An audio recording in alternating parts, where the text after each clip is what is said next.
It's Flophouse, bitch.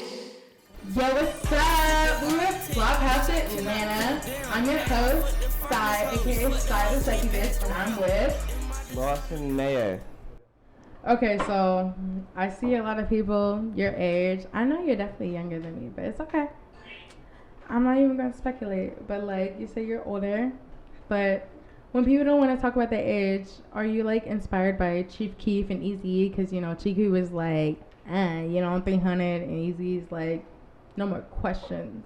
You just don't want people in your business? I was just born in 1994. Oh, Yeah, you just old. I'm just old. I swear a lot of like sunscreen and stuff. Sunscreen. Aged well, yeah. Sunscreen be eating, like Yeah, sunscreen's the move. Black don't crack, but if you invest in skincare, it's gonna Dove body wash. Sponsor me. So where does your love for R&B come from? Because everyone knows, like, you like a little bit of little song. So like, where does your R&B reference come from? Honestly, I just listened to like all kinds of music on like YouTube as a kid, and I mean I listen to all kinds of like music, like from just trap shit, R&B. Not a big pop or country guy, but I hate country. Yeah, Jesus, I hate country. Everyone be like, oh, I love all types of music. No. Specifically, I love all types of music, but country. Yeah. Specifically, let's be very clear. Is there any other places that you draw inspiration into music? I listen to a lot of like just underground like rap and shit. Okay. Yeah, Like who? Let's just shout out Smoking Skull, 10K Duncan, Tony Snow. Come on, yes. We're gonna listen to Hella Baby Smooth, and then of course, I mean Chief Keef ain't underground, but come on, shout out Chief Keef. I love Chief Keef. Mm-hmm. So speaking of music, like, what was your start in music? Because I think the earliest you have on YouTube and SoundCloud is like 2020. So what was your start in music? I had always just played instruments when I was younger. I played guitar and then I did drums for a little bit, and then I switched to just like recording myself like on my phone and stuff, and then I bought a computer when I was like 10 and started doing like I recorded on like Audacity and stuff for a hot minute. Audacity, yeah. And then I switched to FL when I was 12, and that's when I hopped on Instagram and shit started like kind of going off by the time I was like 13. So, I mean, like, we can't talk about you without talking about that hotel Tiski. So, what was it like, blowing up on TikTok? Like, I know what the start is. I mean, like, your voice cracked or whatever. Mm-hmm. And then you kept doing it over and over. So, like, what's, like, your favorite TikTok that you saw off the trend? I don't even know. There wasn't really a trend. It was like there was multiple different like trends to that sound, and it was like mad hard to keep up with it because it was crazy. Like I used to just walk down the street and like I would hear like a car come driving by, and I would just hear like my song blasting. I'd be like, that's crazy. Like they don't even know I'm walking like right here. You know what I mean? You have a TikTok account. So account? Account? Like please, account. Uh-huh. And did you ever look like on your TikTok and like swipe down and see on your FYP like, there's my song. It was literally at a point. It was every 5 videos. My like either the sped up or the regular version would show up, and it was like the craziest thing. Like I'd see people just swiping through their phone and shit, and like I would just hear my song like start playing. It was so wild. Okay, but I'm not gonna lie. A lot of artists pop up on TikTok. So how do you feel it is as far as changing the music trajectory? Because people usually like hear something on the radio and then go off and buy their CD, but now we're like, oh, on TikTok I hear a 15-second voice. Like how do you feel that does with the trajectory of the music? Like in the 90s it's like, oh, check my mixtape out, check my CD out in the 2000s, and now it's like, check my TikTok out. How do you feel like it feels like that as far as the music industry goes? It helps like a lot of just smaller artists and stuff able to like get their music out without needing like big like labels and stuff to help like fund them and stuff. So it's a good like really good way to get your music out there. I would say so too. I was like thinking, like I was telling somebody, it's like a digital SoundCloud. Like you see my face, SoundCloud type shit. But speaking about seeing people's face, I'm not gonna lie. As soon as you look up Lawsy on TikTok, it'd be like, is Lawsy? They'd be like, is Lawsy a girl or trans? So how does it feel that you have catfish allegations against yourself. Like, people do not think that you look how you look, especially with Hotel. I was pretty large when Hotel was made, and I could see how few people might have been mistaken. So I think that's a little understandable. Who are you most compared to, both like physically and musically at that point? Lil Durk's baby mama was definitely a topic of discussion. So that was a big comparison back in my day. But like anything that you would compare to musically? Not really. I mean, I feel like the sound was like pretty unique. You know what I mean? It was like a mix of a lot of genres. So it was just all over the place in terms of like artists I was getting compared to. So you had a EP album song called Sexxnb, and that's what you usually describe your sound as. What does that mean to you? So Sexxnb is like it's like rap and like new like rap-ish like R&B shit mixed with just 90s R&B beats and like kind of flows and melodies. Yeah. And with like rap flows and shit like on the verse, and it's just like kind of like mixing the two. And those are like my two favorite genres, so I kind of just incorporate it into one. You know what I mean? I love that. Yeah. I love that. I mean, you know. And you also say you love you some grown hoes. I mean, that's a title of your EP. How old do you like women? I would say about 19 to 35, depending on the woman. You know, it's funny. I was definitely thinking 19 to something. Yeah, you were on the right track. I mean, little some. So you like your little grown hoes. What would you say is like the oldest groupie you got? I even legally answer this? I'm looking at you.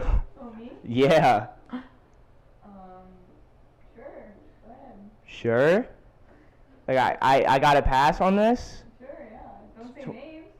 No names. Obviously, I'm trying to tap again. No names, honey. No names. Yeah. 22. 22. Yeah, I'm working my way up there.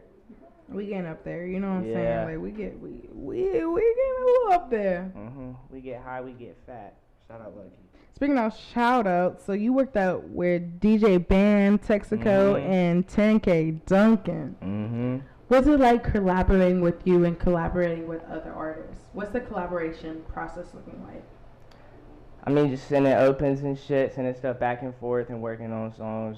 Basically, that's kind of just how it is. Were you in the same studio, or were you guys just like sending different states, just like a little Audacity type shit? We for the ones that dropped, I was in North Carolina, and then I'm not sure where 10K stay, but we had just sent that through email and shit. But we got some new stuff we did in LA. They dropped on DJ Band's page, Switch It Up, and we recorded that in a session in LA. That shit is so hard off SoundCloud. I mean, you know. If you don't got SoundCloud, I don't know what you got. I'm not gonna lie. So what's your dream collab? If you can do anything, live, dead, anything, just like dream ultimate collab. I got two people. Okay, give me. Chief Keef and Keith Sweat. On the same song? On the same song. I'm gonna make it work. No, I'm already seeing it. Yeah, you see the vision? And Keith Sweat, if they literally got the Keith same. Sweat? You gonna stop getting on me. Like, what's your favorite moment in your career thus far? Honestly, probably like Hotel blowing up. Like, that was my biggest moment. So that was definitely fun. I mean, there was a lot of like negatives that came with it. Like, people were trying to bot my Instagram. They bought it up to like 120K or something, and they were trying to get my shit banned by like reporting me for having fake followers after paying to get fake followers on my page. And yeah, that was definitely a sticky situation, but you know, we're here. That's the highlight of the career. We're like, damn. Well, yeah, I kind of did a 180 with that question, but it's giving though. Yeah, it was tough times, but it was fun. It's fun. Like, it's like, that's how you know you made it. That's literally how you know you made it. Like, that's what I was gonna say. Like, are you the type to be comfortable in the underground, or do you want to be definitely breaking through the mainstream? For sure, I want to be mainstream. Mainstream? Yeah. I mean, I'm not gonna lie. There's a lot of people who is like, you know, Doom Mans want to be like underground. So there's a lot of people who want to be underground. You definitely want to be making through the mainstream. Yeah, for sure. What does the mainstream success look like to you? Mainstream? Yeah, like radio play, like Yeah. I mean, there's like a certain point where motherfuckers just consider people mainstream, you know what I mean? And it's also depending on like the fan base you have, because there are some people that are like really big, but they still get considered underground because they have an underground audience, and then there's other people who are maybe like a little smaller but get considered mainstream because of the audience difference. I felt that for sure. Yeah. Like it's like, I feel like mainstream would probably be like, I don't know, radio, but at the same time, you're with Flophouse, so I think that's like mainstream enough or something. I mean, I'm not gonna lie, it's something. Speaking of Flophouse is all about inspiring the next generation of the underground. So, do you have any words of wisdom for like people who want to rap or sing or do what you do? It's just stay consistent and come up with your own sound. Like, it took me a minute to get my own sound, like years, but like eventually you get it. But it's all about just making sure, you know, you're just making a lot of songs, you know, every week, and just posting a lot. Like, for sure, a lot of people just make music and they're just too scared to post it. But it's like, you're not gonna get anywhere if you're not dropping it. So just drop almost everything you make in the beginning, and just try to get as much stuff as you can out there. And post on Instagram a lot, TikTok. It's the move. I'm telling you, like, you gotta be media literate. It's Italy. I don't even know how you got that. How did you connect with Flophouse in the first place? Y'all hit me on Instagram. I'm pretty sure. You was just like, this looks. I'm gonna tap in. Yeah. Like, y'all look fire. It's looking a little. What's your favorite thing about working with Flophouse? I mean, you did do the collab with the merch. The merch is fire. dropping. Like, what? With the pink and black? I mean, Flophouse is known for the baddies. And you got the baddies side to side on the shirt. It's like, ooh. That was probably like the highlight, ain't it? Yeah. That shit's hard. Period. What are you looking forward to for the show that we are doing tomorrow, relatively to recording the shoot? Honestly, just doing it. This is my first show, so I'm really excited just to experience it. Like, it's your first show ever? Yeah, like I ain't never even been to a concert before. So never? Yeah. Never been to a concert? Nah. Ever? No. Whoa, if you were to go to a concert, who would you go to? Live, dead, anything. I don't care. Like, where are we going? Because this year. I'm in between Keith Sweat and Chief Keef right now. Really? I really don't know. I don't know, but I don't really want to get shot off from a little pretty. Keith Sweat, I feel like that just depends on the night. You know what I'm saying? Depends on how I'm feeling. You said a lot of R&B, but like, give me some other R&B artists. Like, put these people on. Tyrese is crazy. You did talk about Tyrese. I was like, shout out Charlie Wilson too. I know, yeah. You said that before too. I was like, damn, yeah. that's crazy. Charlie Wilson just pop on the fucking Yams remix. He did? The Yams. Can I get to the Yams? Like what? He did a remix of that? Yeah. I haven't even seen that. That's crazy. Like, yeah, it's tapping, like, for real. I mean, you know, speaking of tapping in, y'all have to tap into flophouse.atl on Instagram. Come up with the updates on shows, updates on Instagram, you know, updates on interviews, all the drops on new merch, because we got new merch. My boy Lawsy, like, come on, like, do we have any new projects we can expect from you? Drop that album July 28th, Lawsy Pickup. It's July something, 28th. It's July 8th. It's only the 8th. It's the 8th right now, so we got 20 days until the drop. Wait, is it? No, it's the 6th. Oh shit, it is the 6th. Yeah, because the show's the 7th, so I was like, did that shit already happen and I just don't remember, or? Right, like I'm a little fast forward. Oops. But you know, we tapped in, we're ready to go. I'm your host, Sai the Succubus. You can follow me at anything at Sai the Succubus, and I am here with Lawsy, and you can follow me on Instagram at LawsyMF. And you know what? That's a wrap. Like, let's go. Period. Flophouse. Yep.